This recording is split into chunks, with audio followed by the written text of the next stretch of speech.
So how does the SAC work? The software audio console. So how does it work? No, Is it MIDI?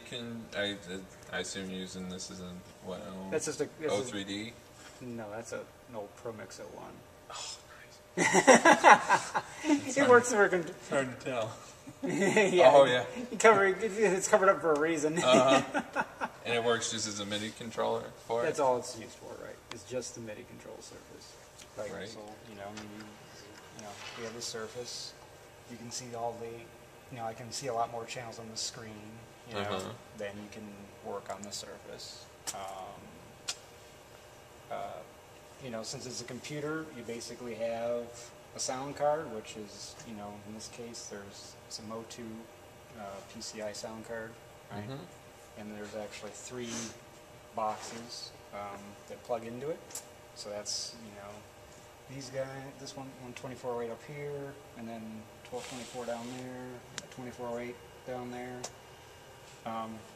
This stuff is taking care of wireless and inputs from SFX into that system. And this is all just orchestra mics, and I use it for area mics and stuff. Like this show only has one area mic in it, and that's only just so that the stage manager and orchestra director can hear audience reactions, and in case a wireless goes in the middle of the show, since there's and they never leave the stage, so we can always bring that up. I'm not in the house, I don't really ever out of the house, but they can hear it so the orchestra can still hear them. On bigger shows, this is usually gets filled up, or it's a lot more full. And you're just running light pipe or ADAT from the pit. Right. These are just preamps, right? The infamous Behringer 88,000s. I got a rack of them. Yeah. Don't be embarrassed. Well, if somebody wants to give me the grant for PreSonus or RME, I'll take it. Yeah. So those go into the computer, for the preamps. They also provide the outputs to the sound system. Also come out of all these guys too. So, and there's a rack, not a rack, a stack of wireless. I have Sennheiser, Evolution Series wireless that Beck Center owns. Uses some really old telexes, rented from the Cleveland Playhouse actually. Using a couple of those only. Then we have, there's a mic, there's the wireless mic for the spellers, That's about it. And I'll show you the band backstage. But it's very much like working on a digital console in that, you can go to different layers and you can pull up different, so like, for example, this is my orchestra mix into the house, right? So I can bring this up any time I need to and bring, like if I wanted to move keyboard 2, I could just move keyboard 2 right here, and the mix that's going to the house system would change. And then I have the same thing for the orchestra mix to the stage, so I can change the orchestra mix that goes to the onstage speakers.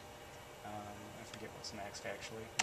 Oh, that's the orchestra monitor. There's their vocal monitors. So, if you wanted to change, the balance between the wireless and the stand mic and the mic on the table, and it's pretty much all just unity gain stuff right now. But if you wanted to change it, you could.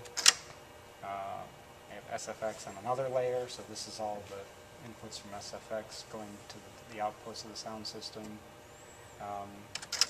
and control booth feed and hearing impaired feeds. So you can, those are just out of the way, so you don't have to get it, so you can get at them easily. But and then So this could hypothetically be any type of MIDI controller with faders of any kind. There's certain. He has support for certain ones.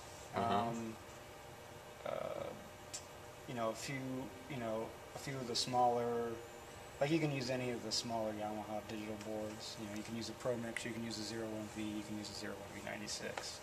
You can also use the cheap Behringer control surfaces, those BCF 2000s, or I forget them all.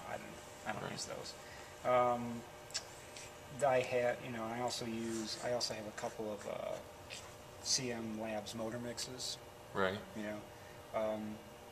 That's just a fader board, right? Or is it, Yeah, that's just a fader box. It's actually over there, sitting over there.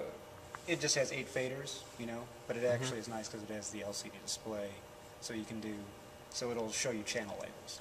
You know, Very nice. you know. I use that one mostly for tech when I say I have the table out there, and you can